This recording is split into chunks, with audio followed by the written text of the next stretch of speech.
بسم اللہ الرحمن الرحیم۔ السلام علیکم۔ آج کا ہمارا ٹاپک عائشہ روزلی سے متعلق ہے۔ عائشہ روزلی کون تھی؟ یہ وہ خاتون ہیں جنہوں نے اسلام قبول کیا۔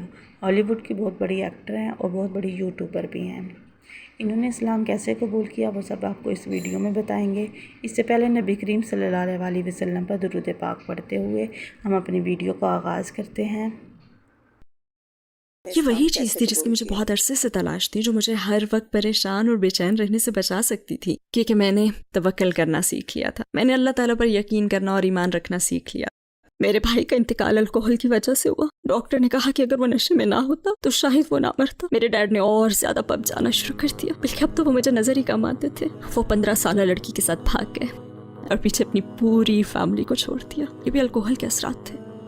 میں بلو ماسک اور آیا صوفیہ کے درمیان کھڑی تھی۔ اس وقت میں نے پہلی دفعہ اذان کو غور سے سنا۔ میں سوچ رہی تھی کہ یہ کتنی خوبصورت اور پرسکون ہے۔ جس طرح اسلام نے مجھے یہ احساس دلایا، یہی اصل سچائی ہے۔ میری زندگی میں کسی چیز نے مجھے یہ احساس عطا نہیں کیا۔ میں نے اپنی زندگی میں سکون اور خوشی پانے کے لیے بہت سی چیزیں کی، اور پھر خدا نے مجھے اسلام سے نوازا، الحمدللہ۔ مختصراً بتائیں گی؟ عائشہ روزلی کون ہے؟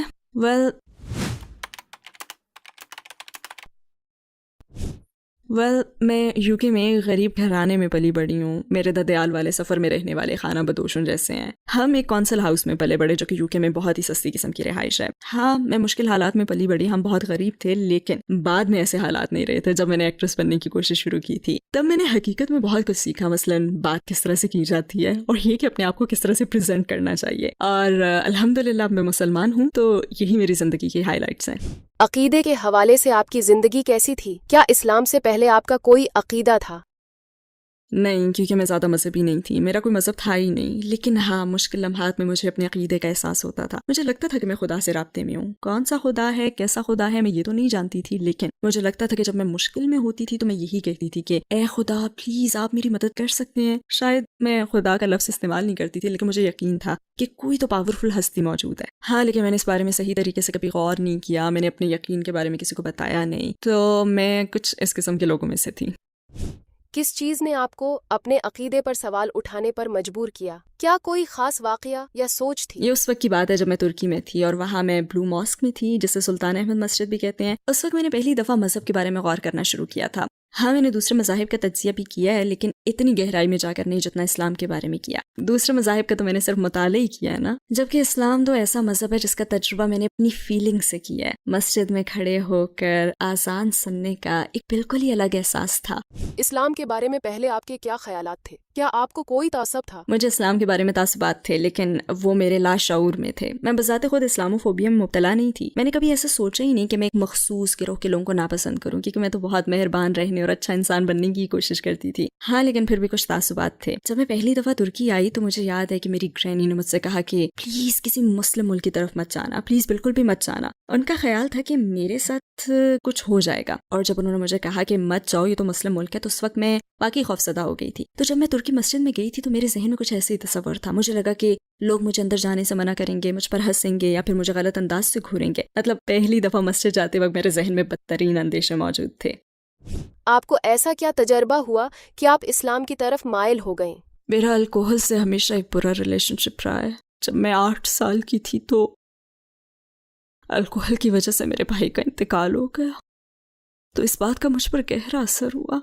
ظاہر ہے میں اس کے بہت قریب تھی، وہ میرا بھائی تھا، لیکن اصل وجہ جس نے مجھ پر گہرا اثر ڈالا وہ یہ تھی کہ جب اس کا انتقال ہوا تو ڈاکٹروں نے کہا تھا کہ اگر یہ نشے میں نہ ہوتا تو یہ نہ مرتا۔ وہ نشے میں تھا اور اس کی لڑائی ہو گئی، صرف ایک پنچ میں وہ زمین پر ڈھیر ہو گیا۔ اس کے دماغ کے پچھلے حصے پر چوٹ لگی اور وہ مر گیا، زمین پر گرتے ہی مر گیا، صرف ایک لمحے کے اندر۔ لیکن ڈاکٹر نے کہا کہ اگر وہ نشے میں نہ ہوتا تو یہ پنچ برداشت کر لیتا اور وہ نہ مرتا۔ تو یہی وجہ تھی، اگر وہ ڈرنک نہ کرتا تو وہ نہ مرتا۔ تو مجھے ہمیشہ سے الکوہل سے پرابلم رہی ہے، اور جب وہ مر گیا تو اس وقت میں بہت چھوٹی تھی، لیکن میری فیملی الکوہل کے مضر اثرات کو نہیں سمجھ سکی۔ انہوں نے بلکہ الکوہل کا استعمال جاری رکھا، بلکہ خوب ڈرنک کرتے۔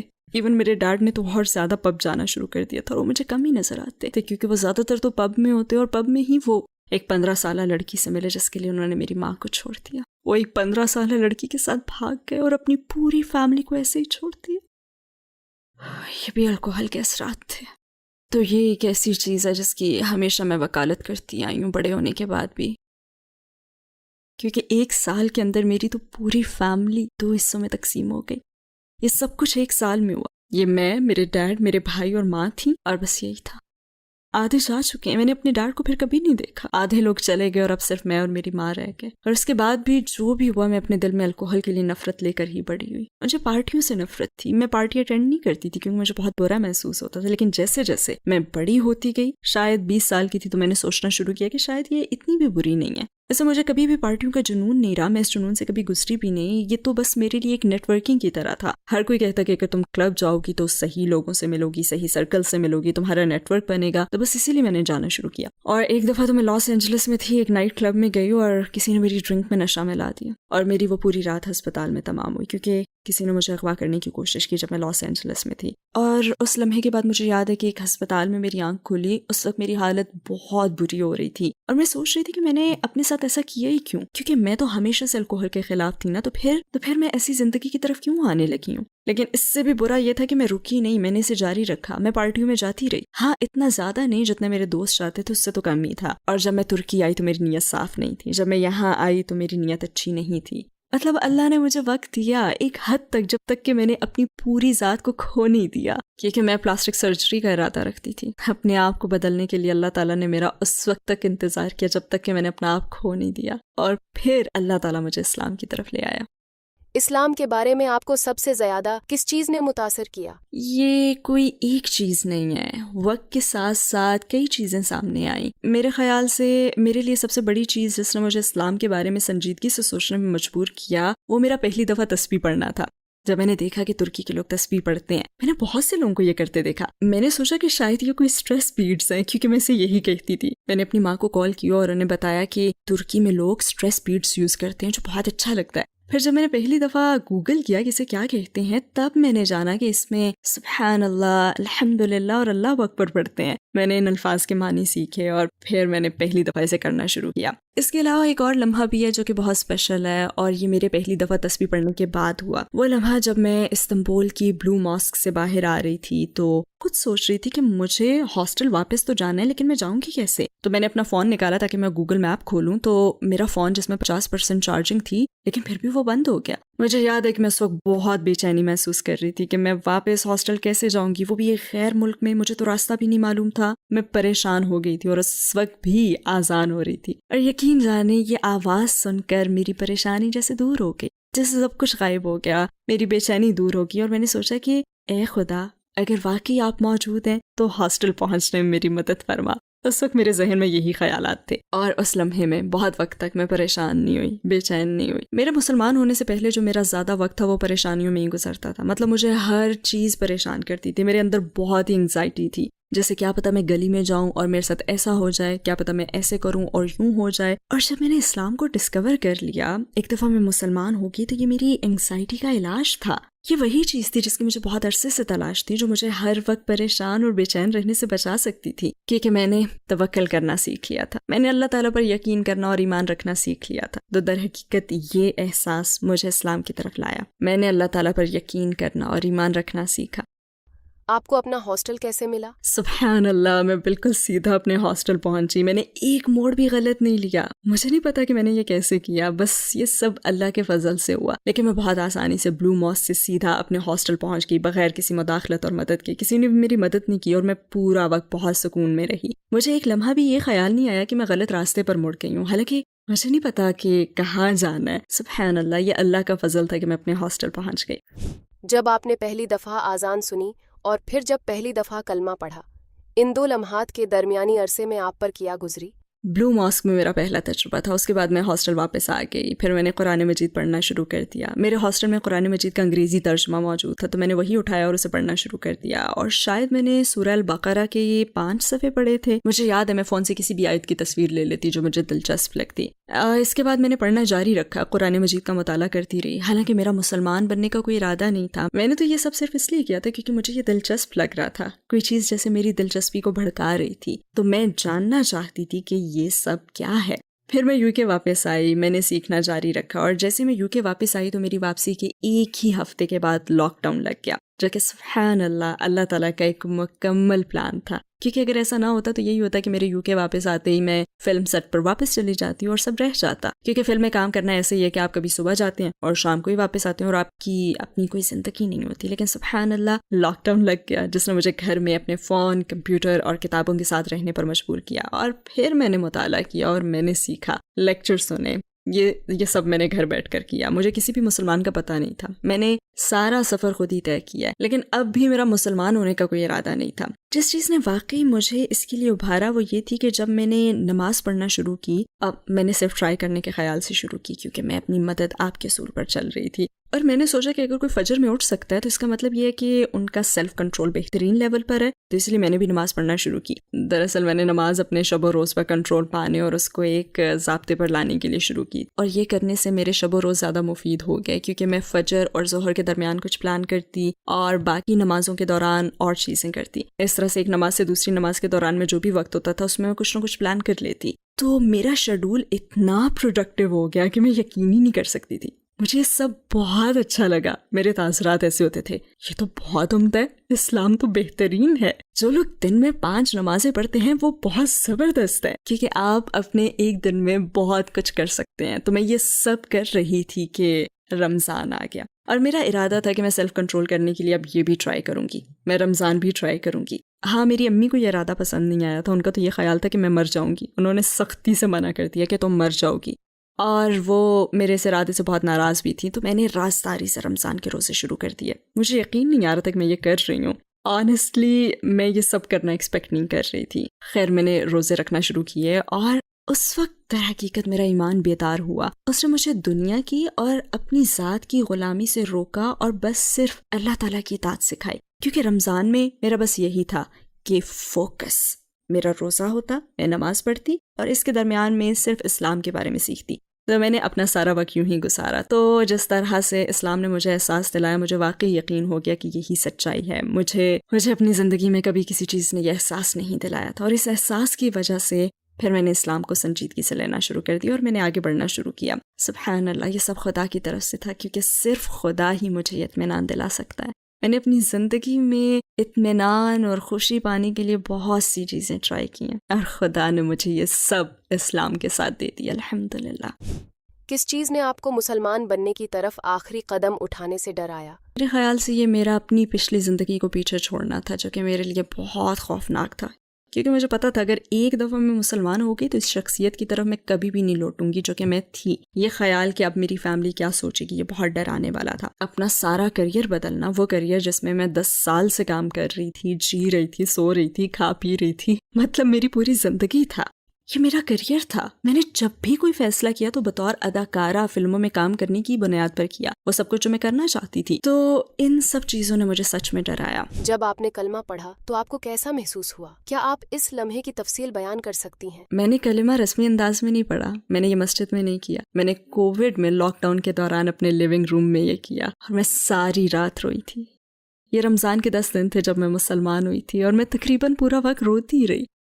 جہاں تک مجھے یاد ہے میں یہ بار بار کرتی رہی کیونکہ مجھے فکر تھی کہ شاید میں غلط پڑھ رہی ہوں. تو میں بار بار شہادت پڑھ رہی تھی کیونکہ مجھ سے الفاظ ادا نہیں ہو رہے تھے اور میں بہت رو رہی تھی. میں گہرا سانس لے کر پھر کوشش کرتی، پھر رونا شروع ہو جاتی. تو ٹیکنیکلی میں نے کئی دفعہ شہادت پڑھی اور فیلنگز کچھ ایسی تھیں کہ جیسے مجھے میرا مقصد مل گیا ہو. کیونکہ میری ساری زندگی مختلف چیزوں کے درمیان گھومتی رہی اور میں نے کبھی بھی کسی کو مکمل نہیں کیا. میں نے اسکول میں کورس شروع کیا تو میں نے اسے ختم نہیں کیا. کوئی جاب کرتی تو وہ چھوڑ دیتی. اپنی ساری زندگی میں نے کام بس ادھورے ہی چھوڑے اور اسی طرح میں مختلف چیزوں میں گھومتی رہی کیونکہ مجھے اپنا مقصد معلوم ہی نہیں تھا. مجھے پتہ ہی نہیں تھا کہ میں کہاں جا رہی ہوں، میں یہاں کیوں ہوں. میں بس ہر وقت کنفیوزڈ ہی رہتی اور ایک لمبے عرصے تک میں ایسے ہی محسوس کرتی رہی. تو شہادت پڑھتے وقت مجھے معلوم ہوا تھا کہ میں جس طرح ان چیزوں میں بھٹک رہی ہوں یہ سب کچھ پیچھے رہ جائے گا. جب آپ غیر مسلم ہوتے ہیں نا تو آپ کا فوکس کسی چیز پر نہیں ہوتا. ہر چیز بہت مشکل ہوتی ہے، ایک بوجھ معلوم ہوتی ہے کہ یہ کیوں ہو رہا ہے. آپ کنفیوزڈ رہتے ہیں، میں کہاں جا رہی ہوں، میں یہاں کیوں ہوں، یہ سب کیوں ہو رہا ہے، میں یہ سب کیوں کر رہی ہوں. آپ کو کچھ بھی معلوم نہیں ہوتا. لیکن پھر اچانک سے ہمیں یہ ضابطۂ اخلاق مل جاتا ہے، ہمیں گائیڈ لائنز مل جاتی ہیں اور پھر ہمارا مقصد واضح ہو جاتا ہے. جب ہم مسلمان ہوتے ہیں آپ جان لیتے ہیں کہ آپ کہاں جا رہے ہیں، آپ کیوں جا رہے ہیں، کس لیے جا رہے ہیں. اور منزل کیا ہے آپ کی؟ یعنی جنت انشاءاللہ. اور یہ جنت کی طرف جانے کا مقصد ہی آپ کی زندگی کو اتنا آسان کر دیتا ہے، اس زندگی سے کہیں زیادہ جہاں آپ کو پتہ ہی نہیں ہوتا کہ آپ جا کہاں رہے ہیں. تو بالکل یہ میرے لیے بہت ایموشنل لمحات تھے. آپ نے لاس اینجلس میں ایکٹنگ کی تعلیم حاصل کی، کچھ فلموں میں بھی کام کیا، تو جب آپ نے مسلمان بننے کا فیصلہ کیا تو آپ کے لیے اپنے ایکٹنگ کریئر کو چھوڑنا کتنا مشکل تھا؟ جی ہاں، یہ مشکل تھا. ایسی چیز کو جس پر میں نے بہت عرصہ کام کیا. میں نے ایکٹنگ کو فارملی نہیں چھوڑا تھا کہ جیسے ایک دن میں نے یہ فیصلہ کر لیا کہ اب سے میں ایکٹنگ نہیں کروں گی. ہاں، لیکن کووڈ کی وجہ سے لمبے عرصے تک کوئی فلم شوٹنگ نہیں تھی، کوئی ایکٹنگ تھی ہی نہیں، اور اسی وجہ سے اللہ تعالیٰ نے مجھے مذہب کے بارے میں زیادہ سے زیادہ سیکھنے کا وقت دیا. تو میں نے جانا کہ میں کیا کر سکتی ہوں اور کیا نہیں کر سکتی. مجھے دوبارہ کام کی آفر بھی ہوئی تھی اور زندگی میں پہلی دفعہ میں نے اسے ٹھکرایا تھا. میں نے کہا کہ میں نہیں کر سکتی، سوری میں یہ نہیں کر سکتی. پھر میں نے سوچا کہ میں اس چیز کے لیے کس مقام پر کھڑی ہوں جس کے حصول کے لیے میں نے بہت زیادہ محنت کی ہے، میں کس مقام پر کھڑی ہوں. تو میں نے صرف مسلم پروجیکٹس میں کام کرنے کا ارادہ کیا تاکہ مجھے ڈائریکٹر کے بارے میں یہ پریشانی نہ ہو جو مجھے غیر آدمی کو گلے لگانے کا کہے اور یہ بات پھر سمجھ نہ سکے کہ میں ایسا کیوں نہیں کرنا چاہتی. تو مطلب مجھے ان چیزوں کے بارے میں پریشانی نہ ہو.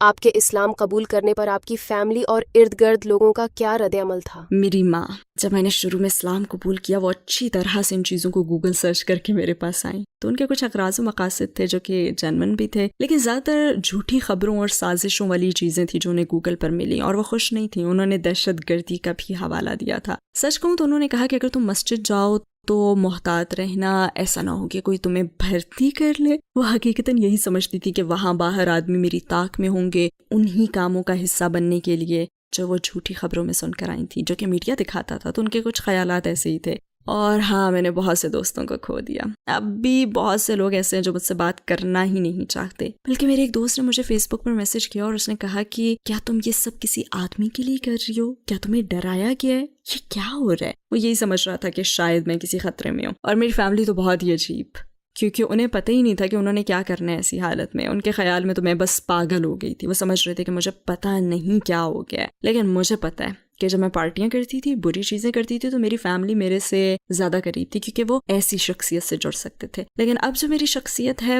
وہ ان کی سمجھ سے باہر ہے. ہاں، میری والدہ کا رویہ بہتر ہے، اور سچ کہوں تو والدہ نے بھی اسلام کے بارے میں جاننا شروع کر دیا ہے. میں انہیں مسجد لے کر گئی، میں انہیں دعویٰ اسٹینڈ بھی لے گئی جہاں لوگ دعویٰ دیتے ہیں، تو انہوں نے اسلام کے بارے میں مزید جانا. اب وہ پہلے سے کہیں زیادہ بہتر جگہ پر ہیں، اور اس کی وجہ یہ ہے کیونکہ اللہ ان کی زندگی میں بہتر مسلمانوں سے ان کی ملاقات کروا رہا ہے اور لوگوں سے میل جول بڑھا رہی ہیں. بلکہ حال ہی میں انہوں نے مجھے کال کی اور کہا کہ میں ایک ایسی لڑکی سے ملی ہوں جو کہ حجاب میں تھی اور اس نے میری فلاں کام میں مدد کی. جب بھی کوئی مسلمان ان کی مدد کرتا ہے نا تو وہ نوٹس کرتی ہیں، پھر مجھے بتاتی ہیں. لہٰذا میرے علاوہ بھی کچھ لوگ ہیں جو انہیں دعویٰ دے رہے ہیں، تو یہ بہت مددگار ثابت ہو رہا ہے. کیا آپ کے لیے حجاب پہننا مشکل تھا؟ جی ہاں، یہ مشکل تھا کیونکہ میں ایک ایسی لڑکی تھی جو کہ گلیوں میں نکلتی ہے تو چاہتی ہے کہ لوگ اسے دیکھیں، لیکن جب کوئی غلط شخص دیکھتا ہے تو پھر وہ اپسیٹ بھی ہو جاتی ہے. تو مجھے یہ سب کچھ چھوڑنا تھا جو کہ واقعی میں بہت زیادہ مشکل تھا کیونکہ میری شناخت کا انحصار اسی پر تھا کہ لوگ مجھے دیکھیں. تو بہت مشکل تھا کیونکہ جب میں یو کے کی گلیوں میں جاتی تو ایسا محسوس ہوتا کہ جیسے میرا تو اب کوئی وجود ہی نہیں ہے اور میں بالکل غائب ہو گئی ہوں. اور جب کوئی ایکٹریس اور ایک خاص طریقے سے ڈریس پہنتی ہو تو پھر یہ کچھ ایسا ہے جو کہ وہ کبھی نہیں شائے گی. اس لیے یہ میرے لیے ایک بہت بڑا چیلنج تھا. لیکن ہاں، میرے اندر ایک بغاوت شروع ہو گئی تھی اور پھر میں نے اپنے انویزیبل ہونے کو انجوائے کرنا شروع کر دیا. میں نے اسٹریٹ میں ایسے جانے کو انجوائے کرنا شروع کر دیا جہاں میں اپنے آپ کو دکھاوے کے لیے پیش نہیں کرتی. میں نے زندگی میں پہلی بار بغیر کسی پریشانی کے انجوائے کرنا شروع کر دیا کہ لوگ میرے بارے میں کیا کہیں گے، اور یہ سب مجھے اسلام نے دیا. آپ نے اسلام قبول کرنے سے پہلے ہی نماز پڑھنا شروع کر دی تھی، تو اس پہلی نماز کا تجربہ کیسا رہا؟ پہلی نماز جو میں نے سیکھی وہ فجر کی تھی. مجھے نہیں پتا کہ کیوں، لیکن شاید اس لیے کیونکہ فجر کی نماز بہت آسان تھی، اس میں صرف 2 رکعت تھیں. لیکن مجھے پتا نہیں تھا. میں نے بس صرف یہ ٹائپ کیا کہ نماز کیسے پڑھتے ہیں اور سامنے ظہر کی 4 رکعت آ گئی. مجھے اس وقت تو یہ بھی نہیں پتا تھا کہ رکعت کیا ہوتی ہے. بس میں نے سیکھنے کا ارادہ کیا اور ایک ویڈیو پک کی. لہٰذا میں نے سب سے پہلے ظہر کی نماز پڑھنا سیکھی. جب پہل میں نے سیکھنا شروع کیا تو میں نے تکبیر کہنا سیکھا اور اللہ اکبر کہا. میں عربی نہیں پڑھ سکتی تھی، لہٰذا وہاں اسکرین پر ٹرانسلیشنز بھی تھیں اور اسے پڑھنا بہت مشکل تھا. اس لیے میں نے بار بار سنا اور غور کرنے کی میں کوشش کرتی کہ وہ ہر لفظ کو کیسے ادا کر رہا ہے. مجھے پتہ نہیں چل رہا تھا کہ وہ کیسے ادا کر رہا ہے، اور بس میں پھر بھی کوشش کرتی رہی. مجھے وہ وقت یاد ہے جب میں نے پہلی باقاعدہ ظہر کی نماز اپنے ذہن میں پڑھی تھی. میں پورا دن نروس رہی تھی کیونکہ میں ابھی تیاری کر رہی تھی اور سیکھ ہی رہی تھی. اور جب میں اگلی صبح اٹھی تو میں پہلے سے نروس تھی کیونکہ اس وقت مجھے احساس ہو رہا تھا کہ میں خدا کے آگے حاضر ہونے جا رہی ہوں. تو میں واقعی بہت خوفزدہ تھی. مطلب کچھ تھا جو مجھے ڈرا رہا تھا. اور مجھے یاد ہے کہ کہ میں ظہر کے انتظار میں تھی اور جیسے جیسے وقت آ رہا تھا میں اپنے آپ سے کہتی کہ پلیز اس کو یاد رکھنا ورنہ مجھے غلطی کرنے پر بہت شرمندگی محسوس ہوگی. پتہ نہیں کیوں غلطی کرنے پر میں اتنی شرمندگی اس وقت کیوں محسوس کر رہی تھی, لیکن شاید مجھے اللہ تعالیٰ کے سامنے نماز میں غلطی کرنے کا ڈر تھا کہ کہیں اللہ تعالیٰ یہ نہ کہیں کہ میں محنت نہیں کر رہی. تو اس وقت یہ سب میرے ذہن میں چل رہا تھا.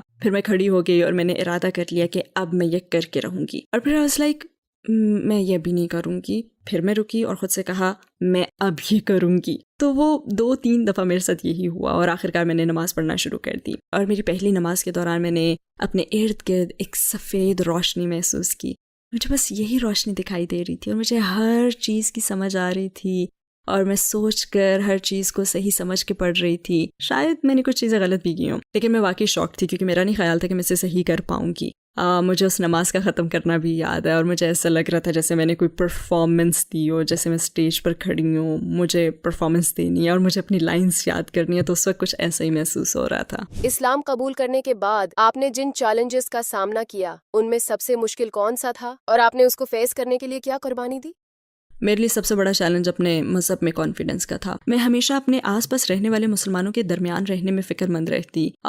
کیا ہوا اگر وہ مجھ سے کوئی عربی کا لفظ کہیں اور مجھے پتہ ہی نہ ہو کہ جواب کیسے دینا ہے, اور مجھے خیال آتا کہ ایسا نہ ہو کہ میں مسجد میں نماز ادا کروں اور میں کچھ غلط کر دوں. تو میں دوسرے مسلمانوں کے پاس بہت زیادہ نروس فیل کرتی تھی, جیسے مسجد جانا یا ان کی کسی جگہ جانا, اور اگر کوئی مجھے السلام علیکم کہتا تو میں گڑبڑا جاتی اور پھر کہتی وعلیکم السلام.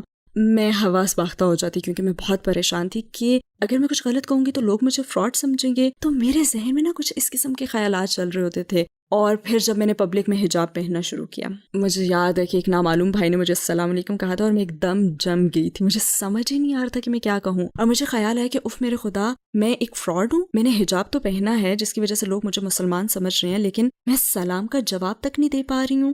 تو یہ چیزیں میرے لیے بہت پریشانی کا باعث رہی ہیں. آپ نے اپنا عقیدہ برقرار رکھنے کے لیے کیا کیا؟ اس سب سے بچنے کے لیے کیا کیا جا سکتا تھا؟ میرے خیال سے میرے لیے بھی, اور جس چیز کی میں ہمیشہ تجویز دیتی ہوں وہ ہے مسلسل سیکھنا. مستقل اپنے علم کو بڑھانا ہی مجھے اپنے مذہب سے وابستہ کرتا ہے اور میں مذہب کو اچھے طریقے سے سمجھ سکتی ہوں. اور میرا خیال ہے کہ جو لوگ اسلام قبول کرتے ہیں انہیں سب سے زیادہ اسی بات کی ضرورت ہوتی ہے کہ وہ مذہب کے بارے میں کچھ نہ کچھ سیکھتے رہیں. جب آپ کے سیکھنے کے عمل میں زیادہ وقفہ آ جاتا ہے تو آپ پھر مذہب سے دور ہو جاتے ہیں. میرے خیال سے ایسے لوگ زیادہ علم حاصل کرنے پر وقت لگاتے بھی نہیں ہیں, اسی لیے تو وہ ایک ہی مقام پر رک جاتے ہیں. اور پھر ایک وقت آتا ہے کہ وہ یہی سوال کر رہے ہوتے ہیں کہ ہم کیوں یہ سب کر رہے ہیں, کیونکہ وہ مطالعہ ہی نہیں کر رہے ہوتے اور یہ سب چیزیں وہ دیکھ ہی نہیں رہے ہوتے, اور پھر سیکھنے کے عمل سے دوری کی بنا پر وہ آہستہ آہستہ سب کچھ بھولتے جاتے ہوتے ہیں. تو میں یہی کہوں گی کہ سیکھنے کا عمل جاری رہنا چاہیے. آپ کے خیال میں ایک نو مسلم کو اسلام قبول کرنے کے فوراً بعد کس چیز کی ضرورت ہوتی ہے؟ بہت سے لوگ کمیونٹی کا کہتے ہیں. لوگ کہتے ہیں کہ کمیونٹی تلاش کرنا سب سے اہم ہے, لیکن میرے خیال سے اس کا انحصار آپ کی شخصیت پر بھی ہوتا ہے. جیسے کہ میرے لیے اتنا اہم نہیں تھا, جیسے کہ میں نے کہا کہ سیکھنا زیادہ ضروری ہے, تو کچھ لوگوں کے لیے کمیونٹی ہی سب سے بڑی چیز ہوتی ہے.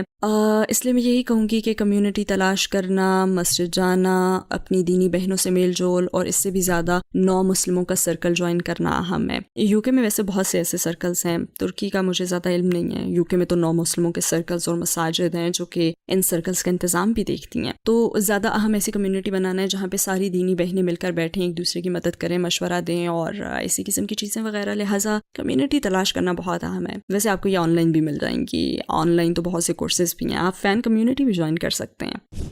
کیا آپ نے اپنے ارد گرد لوگوں کو اسلام کی دعوت دینا شروع کیا؟ جی ہاں, اپنی ماں کو, اور میں بہت کوشش کر رہی ہوں انشاءاللہ. ہماری گفتگو کچھ اسی طرح کی ہوتی ہے کہ جب خدا کی بات آئے تو وہ اس بات کو سمجھ سکیں. مطلب وہ ملحد تو نہیں ہے اور وہ یہ نہیں کہتی کہ انہیں خدا پر یقین نہیں ہے, لیکن ان کو یہ سمجھنے میں وقت لگا. اور ان کو خدا کی سمجھ نہیں ہے, اس کے بجائے ایک طاقت کی موجودگی کا خیال وہ بہتر طور پہ سمجھ پاتی ہیں. جیسے کوئی طاقت ہے جو یہ سب کرتی ہے اور پھر سب کچھ ہو جاتا ہے. تو ابھی وہ اسی مقام پر ہیں. بلکہ انہوں نے تو مجھے کافی دفعہ یہ بھی کہا ہے کہ انہیں اپنے کرسچن بیک گراؤنڈ کی وجہ سے مذہب پر گفتگو پسند نہیں ہے. حالانکہ وہ کٹر کرسچن بھی نہیں ہیں, لیکن وہ کرسچن اسکول میں پلی بڑھی ہیں. تو ان کے خیال میں خدا کوئی ایسا شخص ہے جو بادلوں میں بیٹھا سب کو دیکھ رہا ہے. مطلب یہ کوئی شخص ہے. خدا کے بارے میں ان کا بھی یہی تصور ہے, جیسے کوئی شخص بادلوں میں بیٹھا سب کچھ نیچے دیکھ رہا ہوتا ہے. تو یہ ان کے زمانے کی باتیں ہیں جہاں ان کے خدا کے بارے میں عجیب و غریب نظریات تھے. اور میرے خیال سے تو انہوں نے بچپن میں جیزس کی بہت سی تصویریں بھی دیکھی ہیں جس کی وجہ سے ان کا مائنڈ کنفیوزڈ ہے، اور یہ کنفیوژن ان کی باقی زندگی پر بھی اس طرح اثر انداز ہوئی ہے کہ وہ خدا کا تصور ہی نہیں سمجھ سکیں، انہیں خدا کا لفظ پسند نہیں ہے۔ وہ مجھے کہتی ہیں کہ میں کنفیوزڈ ہوں، مجھے یہ سمجھ نہیں آتا، اور جس طاقت پر انہیں یقین ہے وہ خدا ہے، تو وہ یہ ربط نہیں بنا پا رہی ہیں، ان کے لیے یہ سب مشکل ہے۔ کیا آپ کے زیر اثر کوئی مسلمان ہوا؟ واللہ عالم، مجھے قرآن مجید کے بہت زیادہ آرڈرز ملتے ہیں، میں فری قرآن مجید دیتی ہوں، یہ سب میری ویڈیوز میں ہیں جہاں فری قرآن مجید کے لیے ایک لنک موجود ہے، اور مجھے روز کے حساب سے 10 قرآن مجید کے آرڈر ملتے ہیں، مجھے بہت سے آرڈرز ملتے ہیں، تو مجھے نہیں پتا کہ ان میں سے کوئی اس وجہ سے مسلمان ہوا ہوگا یا نہیں۔ اور جہاں تک انسٹاگرام پہ میرے ان باکس کا تعلق ہے تو میرے پاس بہت سے لوگوں کے میسیجز آتے ہیں جہاں لوگ کہتے ہیں کہ میں اس ویڈیو کی وجہ سے مسلمان ہوا ہوں۔ اب مجھے علم نہیں ہے کہ یہ بات درست ہے یا نہیں، کیونکہ میں کبھی ان لوگوں سے ملی نہیں ہوں۔ ہاں، ایک لڑکی ہے جس کا مجھ سے فون پہ رابطہ ہوا تھا، اس کا علم ہے مجھے کہ وہ واقعی مسلمان ہو گئی، تو جن کو میں نہیں جانتی ان کے بارے میں مجھے علم نہیں ہے۔ لوگوں کو اسلام کی طرف بلانے کا بہترین طریقہ کیا ہے؟ مجھے کوئی بہترین یونیورسل طریقہ تو معلوم نہیں ہے، کیونکہ ہر کوئی مختلف ہوتا ہے، اور میرے خیال سے ہم سب اس امہ میں ایک جگسا پزل کی طرح ہیں، تو ہم سب اہم کردار ادا کرتے ہیں کیونکہ اس میں ہر ٹکڑا اہم ہوتا ہے۔ تو مطلب اگر آپ نے ساری زندگی دعویٰ کا کام نہیں کیا تو بھی آپ اس پزل کا اہم حصہ ہیں، کیونکہ ہمارے اعمال بھی تو دعویٰ ہی ہیں، اور سب یہی کہتے ہیں کہ عمل کے ذریعے دعویٰ دینا زیادہ اہم ہے، اور میرا یقین بھی یہی ہے۔ لیکن میرے خیال میں سب سے زیادہ مؤثر طریقہ اس پزل میں اپنے مقام کو جاننا ہے کہ آپ کون ہیں۔ ہر مسلمان کے لیے یہی جاننا ضروری ہے کہ وہ اس پزل میں کیا ہے، وہ کس چیز کو پریزنٹ کر رہا ہے۔ کچھ لوگ ہیں جو گلیوں میں بھی کھڑے ہو کر دعویٰ دیتے ہیں، بچوں سے منسلک ہو جاتے ہیں، تو یہ بھی بہترین ہے، وہ بھی اسی پزل کا حصہ ہیں۔ اور کچھ لوگ تو زیادہ انٹلیکچوئل ہوتے ہیں، وہ اسی لیول پر لوگوں سے منسلک ہو جاتے ہیں، تو وہ بھی اس پزل کا حصہ ہیں۔ تو آپ کیا ہیں اس پزل میں؟ جیسے کہ میرا بیک گراؤنڈ سیلف ہیلپ قسم کا ہے، تو بہت سے لوگ ہیں جو میرے کہنے پر یا میرے عمل کی وجہ سے اسلام کی طرف آتے ہیں، ایک ایسی لڑکی کی وجہ سے جو خود اسٹرگل میں ہے اور اپنی مدد آپ کے تحت سب چیزوں کی تلاش میں ہے اور سکون کی تلاش میں ہے، تو میرے ذریعے اسلام کی طرف آنے والوں کا راستہ بھی یہی ہوگا۔ ہمارے نبی صلی اللہ علیہ وسلم کی کس بات نے آپ کو سب سے زیادہ متاثر کیا؟ اس سوال پر 10 چیزیں بیک وقت میرے ذہن میں آ گئی ہیں، لیکن میرے حساب سے یہ کائنڈنس ہے۔ مجھے ہمیشہ یہ سٹوری یاد آتی ہے جو ایک بوڑھی خاتون کی سٹوری ہے جس نے سامان اٹھایا ہوا ہے، شاید آپ کو بھی یہ سٹوری معلوم ہو جو کہ میں سنانے جا رہی ہوں۔ تو ہمارے نبی صلی اللہ علیہ وسلم اس کا سامان اٹھا کر مدد فرما رہے تھے، اور وہ خاتون سارا راستہ نبی صلی اللہ علیہ وسلم کے خلاف بولتی رہی، کیونکہ وہ آپ صلی اللہ علیہ وسلم کو جانتی ہی نہیں تھی۔ وہ بولتی رہی کہ ایک شخص ہے جو خود کو نبی کہتا ہے، وہ ایسا کرتا ہے، وہ بہت خطرناک ہے اور کافی عرصے سے برے کام کر رہے۔ آپ صلی اللہ علیہ وسلم خاموشی سے بس اس کا سامان اٹھائے، سب باتیں سنتے رہے، لیکن کچھ بھی کہا نہیں کہ یہ شخص میں ہوں اور آپ نے میرے خلاف کیسے بات کی ہے۔ آپ صلی اللہ علیہ وسلم نے اپنا ڈیفینڈ بالکل نہیں کیا، آپ صلی اللہ علیہ وسلم نے تو اس کو بولنے کا موقع دیا، اور جب اس کی منزل آ گئی تو آپ صلی اللہ علیہ وسلم نے اس کا سامان اسے دے دیا۔ تو خاتون نے شکریہ ادا کیا اور پوچھا کہ آپ کون ہو، تو اس پر آپ صلی اللہ علیہ وسلم نے فرمایا کہ میں نبی محمد صلی اللہ علیہ وسلم ہوں، اور پھر وہ خاتون مسلمان ہو گئی تھی، کیونکہ سارے سفر میں وہ آپ صلی اللہ علیہ وسلم کے خلاف بولتی رہی، لیکن آپ صلی اللہ علیہ وسلم نے ایک دفعہ بھی اس کو نہیں ٹوکا۔ تو میرے لیے اس واقعے میں اہم سبق ہے، کیونکہ آج کل ہم بہت چڑچڑے ہوتے جا رہے ہیں۔ اگر کوئی بھی ہمارے بارے میں کچھ بھی کہتے، فرض کریں کہ اگر میرے بارے میں کوئی کچھ کہے تم تو ایسی ہو، تو رد عمل یہی ہوتا ہے نا کہ کیا تم نے میرے بارے میں ایسا کہا ہے، تو ہم فوراً غصہ کر جاتے ہیں۔ لیکن سبحان اللہ، آپ صلی اللہ علیہ وسلم کی عاجزی کا عالم دیکھیں، تو یہ ایک بہت اہم بات ہے۔ آپ صلی اللہ علیہ وسلم بہت عاجزی پسند تھے، تو ان سب اچھی باتوں کو لے کر، جیسے کائنڈنس، چیریٹی، دوسروں کو چیریٹی کی تلقین کرنا، ان سب باتوں نے مجھے بہت امپریس کیا، خاص طور پر ایک ایسی غیر مسلم ہونے کے ناطے جو پہلی دفعہ عقیدے کے بارے میں سیکھ رہی ہے۔ اگر آپ کو نبی صلی اللہ علیہ وسلم کی زندگی کا ایک دن دیکھنے کا موقع ملے تو آپ کس دن کا انتخاب کریں گی؟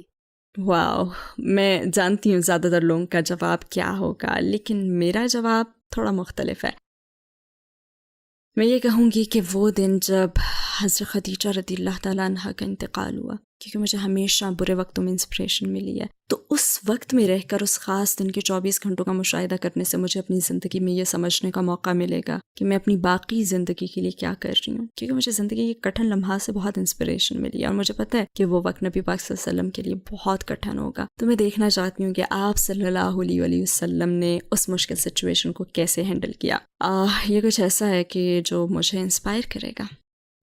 اگر آپ کو دنیا کے تمام غیر مسلموں سے ڈائریکٹلی بات کرنے کا موقع ملے تو آپ کیا کہیں گی؟ میں یہ کہنا چاہوں گی کہ رک جائیں، تھوڑی دیر کے لیے رک جائیں اور اپنے ارد گرد دیکھیں اور غور کریں. میں یہی کہنا چاہوں گی کیونکہ ہم میں سے زیادہ تر جیسے ایک رولر کوسٹر پر سوار ہوتے ہیں جو کہ رکتی ہی نہیں ہے، بڑھتی چلی جاتی ہے، اور شیطان نے ہمیں اس رولر کوسٹر پر بٹھا رکھا ہے اس حساب سے کہ ہم مسلسل مصروف رہتے ہیں، ہم مسلسل کچھ نہ کچھ کر رہے ہوتے ہیں اور ہمیں رک کر دیکھنے اور سمجھنے کا موقع ہی نہیں ملتا. کیونکہ اگر کوئی خدا کو جانتا ہے، اس کی صفات کو جانتا ہے، تو جب وہ ارد گرد دیکھے گا نا تو اسے ہر چیز میں موت سے ہی نظر آئیں گے. اور اگر کوئی ایک لمحہ رکتا ہے کہ ارد گرد دیکھ کر غور کرے تو وہ بھی اس نتیجے پر پہنچے گا کہ یہ سب کچھ اتفاقاً تو یہاں نہیں ہو رہا، ان سب چیزوں کو یہی ہونا چاہیے تھا کیونکہ کسی نے اس کو ترتیب دی ہے اور اس نے ہر چیز کو پرفیکٹ بنایا. اس دنیا کی ہر چیز بہت پرفیکٹ ہے، حتیٰ کہ ایک ایٹم بھی اگر اپنی جگہ سے ہٹ جائے تو بہت زیادہ خرابیاں ہوں گی. تو ان چیزوں پر رک کر غور کرنے کے لیے میں ایسے ہی کہوں گی ہر کسی سے کہ رک جائیں اور دیکھیں اور غور و فکر کر کے اسے سمجھنے کی کوشش کریں کہ ہم یہاں کیوں ہیں، آپ یہاں کیا کر رہے ہیں، ہم کہاں جا رہے ہیں. تو میں انہیں اس ٹائم کو نکالنے کا کہوں گی. آپ یہاں کوئی آخری اظہار خیال کرنا چاہیں گی؟ میں نے اپنی زندگی کے بہت سے مشکلات لمحات کا ذکر کیا ہے، اور زیادہ تر لوگوں کو خدا بھی مشکل لمحات میں ملتا ہے، یہ عام بات ہے، لیکن میرے خیال میں اللہ تعالیٰ کو اپنے اچھے وقتوں میں یاد رکھنا بھی بہت اہم ہے، اور یہی میرا آخری خیال ہے. میں واقعی چاہتی ہوں کہ ہر کوئی خدا کے بارے میں غور کرے، صرف مشکل وقت میں نہیں بلکہ اچھے وقتوں میں بھی، کیونکہ ہم اچھے وقت میں اللہ تعالیٰ کو بھول جاتے ہیں. جس کو زیادہ عطا ہوا ہے اس کو زیادہ اسلام کی پیروی کرنی چاہیے، اور محروم ہونے پر ہی یاد نہیں کرنا چاہیے بلکہ ہر حال میں شکر ادا کرنا چاہیے، الحمدللہ. لیکن پلیز اللہ تعالیٰ کو مت بھولیں، کہ یہ بہت عام بات ہے. میں اکثر دیکھتی ہوں کہ لوگوں کو زندگی میں جتنا زیادہ عطا ہوتا ہے اتنا ہی وہ پھر دین سے بھی دوری اختیار کر لیتے ہیں، اور جن لوگوں کو مشکلات کا سامنا ہوتا ہے وہ دین پر مضبوطی سے قائم رہتے ہیں. جیسے کہ غریب ممالک میں رہنے والے لوگ زیادہ خوش رہتے ہیں کیونکہ ان کا ایمان مضبوط ہوتا ہے، وہ عیش و عشرت میں زندگی گزارنے والے لوگوں سے زیادہ خوش ہیں.